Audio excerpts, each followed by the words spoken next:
Olá, alunos! Nessa aula da disciplina Metodologia para Educação Básica, Resolução de Problemas, nós conversaremos sobre a aprendizagem baseada em problemas. É um tema que vem aparecendo muito ultimamente, porque é considerado uma metodologia ativa, inclusive vocês encontrarão a sigla em inglês. Nós conversaremos a diferença entre quando aparece, né, essa sigla em inglês para dizer sobre a aprendizagem baseada em problemas, mas é uma técnica bastante utilizada como uma metodologia ativa. Nós conversaremos sobre o uso enquanto um método, enquanto um processo para a resolução de problemas na sala de aula. Então, eu vou apresentar para vocês alguns slides e nós conversaremos no decorrer dessa apresentação. Então, vamos conversar sobre a aprendizagem baseada em problemas a partir do tema principal, que é a resolução de problemas. Então, nós podemos utilizar a resolução de problemas para aprender matemática. Então, nós utilizamos um problema em sala de aula para que os nossos estudantes possam aprender a matemática. Ou ainda, nós podemos utilizar um problema em sala de aula para fazer com que os alunos aprendam a matemática para resolver o problema. Então, vai depender muito do objetivo da nossa aula. Qual que é a grande intenção quando nós utilizamos um problema nas aulas de matemática? Primeiro que nós podemos trazer uma questão motivadora, uma situação do cotidiano e faça o aluno se sentir estimulado a aprender matemática, a entender que a matemática que ele aprende na sala de aula, através de teorias, pode ser aplicada à prática para resolver um problema do cotidiano dele. Então, ele vai articulando aí teoria e prática. Também a nossa intenção é fazer com que, ao realizar um problema, ao tentar resolver um problema, o aluno faça conexões entre os diferentes ramos da matemática, entre os diferentes conteúdos, os diferentes conceitos que a matemática aborda. Também o aluno pode, ao resolver o problema, relacionar novos conhecimentos com conhecimentos que ele já possui. Então, a gente fala, né, sobre os degraus de aprendizagem, né? Ele vai somando outros conhecimentos aos conhecimentos que ele já possuía anteriormente. Também, ao trazer um problema, o aluno não vai apenas resolver um exercício, mas ele vai ter um sentido para aquilo que ele está resolvendo, né? Então, aquele conhecimento que ele vai aplicar ao resolver aquele problema vai ter um sentido para ele, porque ele vai entender uma determinada situação e por que aquele resultado foi possível ou não, por exemplo. Ao levar problemas também para a sala de aula, eu posso ter o objetivo de desenvolver a capacidade de raciocínio lógico, a capacidade de pensamento do meu estudante e acrescentar novos conceitos que até então eu ainda não havia trabalhado em aula. Pois bem, ao trazer tudo isso para a sala de aula, baseado, né, na aprendizagem para a resolução aí dos problemas, é muito importante que o problema que eu trago para a sala de aula seja um problema que faça sentido para o meu estudante. Caso contrário, ele não se sentirá motivado a realizar aquela situação. Podem ser atividades que envolvam cooperação e colaboração. Então, ele não precisa individualmente resolver aquele exercício que eu estou propondo. Ele pode resolver em grupos, ele pode debater estratégias com os colegas, ele pode verificar se a estratégia dele é a mais adequada ou se a estratégia que o colega está propondo é a mais adequada. Será um momento de compartilhamento dessas ideias, de estruturação dessas ideias e também como que eles podem explicar para o outro, né? Como que eu vou explicar para o meu colega esse caminho que eu optei por resolver esse problema. Com isso, nós estamos trabalhando, inclusive, a oralidade dos nossos alunos, né? Formas de explicar esses resultados. E nós sempre pedimos que eles façam registros. Então, como que você chegou a esse resultado? Qual foi o caminho que você percorreu? Então, nós também estamos trabalhando com o desenvolvimento da escrita dos nossos alunos, uma escrita que envolve conceitos da matemática, né? E aí, eles vão entendendo que não basta apenas aquilo que eles acham que é, né? Eles precisam estruturar o pensamento deles a partir de conceitos que podem realmente ser aplicados, ser replicados, né? E ser testados. Então, nós podemos pensar na problematização como algo que nós levamos o nosso aluno num processo construtivo. Então, nós trazemos um problema, que geralmente esse problema, ele traz algo da realidade do nosso aluno, ou uma situação que possa ser próximo, né, do convívio dele, uma situação que se apresenta no cotidiano das pessoas, por exemplo, olha, nós podemos pagar uma conta, né, nós fizemos uma compra numa loja, e nós vamos pagar uma conta. Como que nós vamos pagar essa conta? À vista, a prazo, quantas parcelas, quanto que é o juro? Então, nós podemos partir de uma situação real, né? O aluno vai observar, vai estudar essa questão, essa realidade. Ele vai levantar os pontos chaves para tentar resolver. Então, dependendo da pergunta que eu estou colocando, ele levanta pontos chaves para tentar resolver essa questão. Ele vai em busca de teorias que ajudem. Então, se eu estou falando sobre juros, sobre porcentagem, como que eu aplico isso, né? Como que eu resolvo isso? Então, ele vai construir hipótese, olha, eu acho que eu posso resolver dessa forma, eu acho que eu posso resolver esse cálculo, né? Eu posso percorrer esse caminho, então ele vai levantar as possíveis hipóteses para a solução e ele vai aplicar, né, esses caminhos que ele está pensando, que ele está selecionando, ele vai aplicar a essa realidade. Então, vejam que problematizar é partir da realidade e retornar à realidade. Então, ele usa uma situação real, tenta resolver essa situação real e volta com a resolução dessa situação real, né? Então, a problematização envolve, a partir de um problema, o aluno tentar compreender esse problema, ele vai fundamentar esse problema, né, com as teorias, com os conhecimentos que ele possui, com os conhecimentos que ele busca. Aí ele vai verificar quais dados que ele possui desse problema para que ele possa resolver esse problema, né? Ele analisa esses dados e ele analisa o que ele pensou em termos de solução desse problema e ele coloca em prática essa solução para verificar se realmente ele vai conseguir resolver esse problema ou não. Então, vejam que é um processo, né, de aprendizagem. E é aí que se enquadra a aprendizagem baseada em problemas, né? Em português a gente usa ABP, aprendizagem baseada em problemas. Em inglês vocês já devem ter visto como uma metodologia ativa, PBL, que é o Problem Based Learning, né? Que é a aprendizagem baseada em problemas também. Ela é muito utilizada como uma metodologia ativa. Por que uma metodologia ativa? Porque as metodologias ativas colocam o estudante no centro do processo.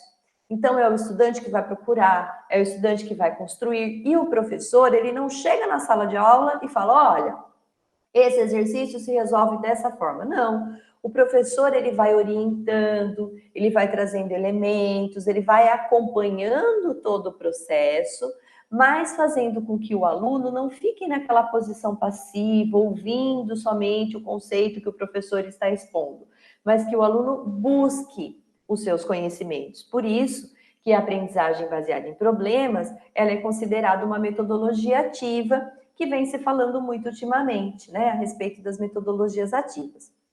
Ela surgiu no Canadá, nas décadas de 60 e no início de 1970, na Faculdade de Medicina. Olha que interessante, eles traziam problemas para os alunos, né, da faculdade, para que os alunos tentassem resolver aqueles problemas, problemas médicos, casos médicos, né?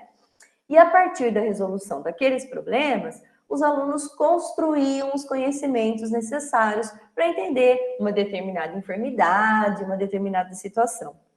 Até hoje, logicamente, a aprendizagem baseada em problemas, ela é muito utilizada na área médica, né? Os estudantes de medicina, eles estudam muitos casos, né? Muitos problemas que se apresentam aí no decorrer da profissão, e a partir deles, os alunos buscam o entendimento de conceitos que podem ser aplicados para uma determinada enfermidade, por exemplo, né? Então, até hoje, ela é bastante utilizada aí nas faculdades médicas.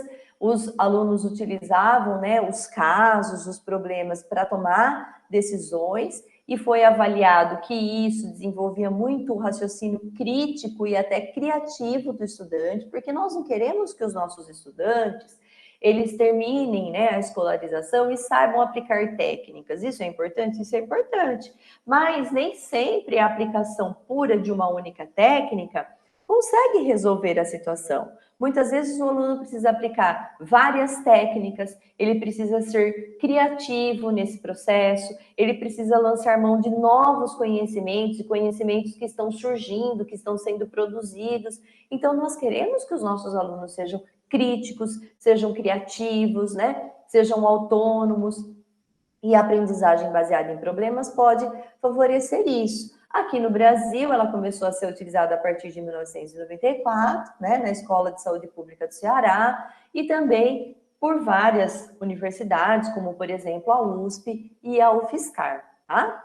Geralmente, a aprendizagem baseada em problemas, ela traz uma realidade, ela traz um problema real, né? Então, ela tenta confrontar a realidade. O aluno vai utilizar esse problema para analisar uma determinada situação e ele vai se comprometer em resolver essa situação. Nós podemos trazer uma situação que retrate uma realidade social, por exemplo, né? Pode estar aliando teoria e prática, então não é só a aplicação de uma técnica, de uma teoria puramente, ele vai tentar resolver a situação. Quando nós temos uma epidemia, por exemplo, então nós nunca tivemos um determinado vírus circulando entre a população. Vai adiantar a gente simplesmente aplicar uma técnica que resolveu para outros? Nem sempre. Às vezes a gente precisa testar técnicas novas.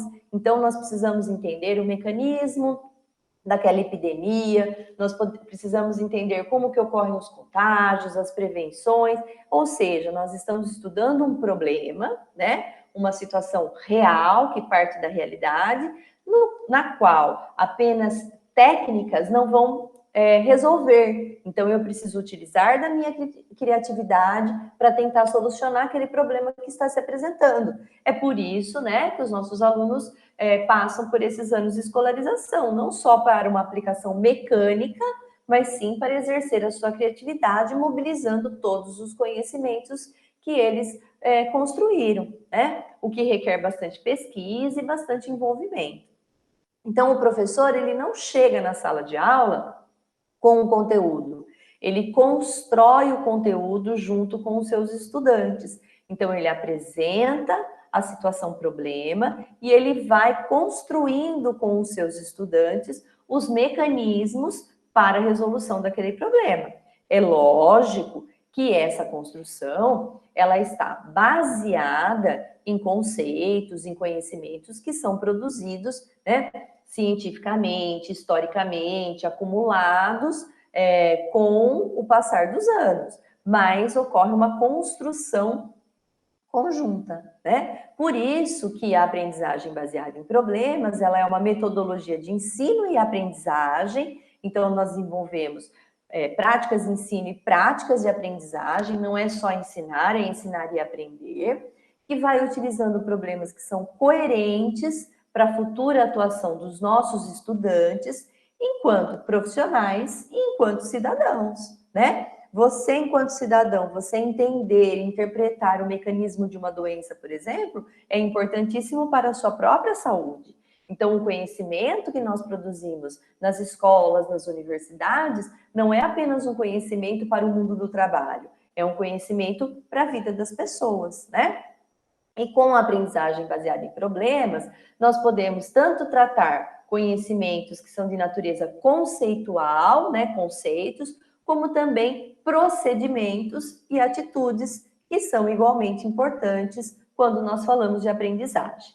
Então, como que ocorre aí o uso da aprendizagem baseada em problemas? Então, eu tenho um problema, os estudantes levantam hipóteses, eles discutem, né, para confrontar as suas hipóteses, para analisar os dados que estão presentes nesse problema. Eles vão mobilizar os conhecimentos que eles possuem, vão buscar novos conhecimentos. Entre eles, eles irão compartilhar esses conhecimentos para verificar quais conhecimentos eles podem aplicar ou não naquela situação. E ao aplicar, eles vão analisar se realmente resolveu a situação ou não. O estudante, na aprendizagem baseada em problemas, ele é convidado a avaliar todo o processo, desde o momento que teve o problema até o momento que ele tentou resolver o problema. Então, ele volta a ver os passos, né? E é nesse processo que ele pode falar, por isso que a gente não conseguiu resolver, porque acho que esse passo aqui a gente errou, vamos refazer. E refaz o passo, por exemplo, né? Então, ele vai avaliando todo o seu próprio processo de aprendizagem. Quando nós falamos de crianças, de adolescentes, nós podemos trazer a interdisciplinaridade para dentro da sala de aula. Eu não preciso chegar, olha, hoje nós vamos estudar um problema de matemática, né? Eu posso expor uma determinada situação sem dizer para eles que é um problema e envolvê-los. Então, eu trouxe um exemplo que a gente pode utilizar com crianças, por exemplo, retirado do livro que chama Poemas, Problemas, da Renata Bueno, que diz o seguinte, ó, na volta da escola, é o título do texto, né? Voltam da escola juntas 14 crianças, além do Ian. Todas vêm cantando e brincando, apertadinhas dentro da van. Algumas ficam na casa do Luiz Felipe para jogar futebol. Outras na casa da Clarinha para tomar banho de sol. A casa do Ian é a última parada, onde ainda desce uma molecada. Se o mesmo número de crianças em cada casa ficar, você é capaz de saber quantas, afinal, descem em cada lugar? Então, vejam, parece até uma brincadeira com eles e eu estou trazendo uma situaçãozinha problema para que eles busquem solução, né? Então, eu não preciso necessariamente chegar na sala de aula e dizer, olha, eu trouxe um problema hoje para vocês, né? E nós temos que pensar que hoje, né, nós temos uma diversidade, né, de pensamentos, uma diversidade de questões, e os nossos alunos, eles precisam estar preparados para enfrentar essa diversidade. Então, só a aplicação de técnica não resolve uma série de problemas, né? Nós precisamos de estudantes que pensem em resolver questões que se apresentam e que abarquem toda a diversidade. Sendo a matemática uma área do conhecimento que está voltada para o raciocínio lógico, né? Nós precisamos pensar que os problemas, eles irão despertar esse raciocínio lógico entre os alunos, eles vão poder expor as suas ideias e aí eles vão poder contar como eles chegaram nesse processo. E essa questão de desenvolver a oralidade das crianças, de desenvolver essa explicação sobre o processo, é extremamente importante para o desenvolvimento do raciocínio e do pensamento lógico das crianças, tá? Quando um problema ele é formulado, nós precisamos pensar que o aluno, ele precisa ser envolvido em todo o processo, seja no processo de entender esse problema, de buscar a solução para esse problema e de analisar se o problema foi resolvido ou não. Por isso que os nossos estudantes, quando nós trabalhamos com aprendizagem baseada em problemas, eles poderão estar em um processo que eles estão realizando várias relações. Eles estão realizando relações com o pensamento matemático, com a linguagem simbólica da matemática, né? Com as representações da matemática, que a matemática utiliza muito das representações. Então, trata de um processo bastante construtivo para a aprendizagem do nosso próprio aluno. Então, a aprendizagem baseada em problemas, ela pode ser bastante interessante quando eu penso numa atitude mais ativa do meu aluno. Então, ele vai estar participando do processo construtivo ativamente. Por isso que nós podemos pensar nela como uma metodologia de ensino e também como uma metodologia para a aprendizagem. O professor orienta todas as construções, né, direciona os estudantes a fim de alcançar aquele objetivo pretendido. Até a nossa próxima aula.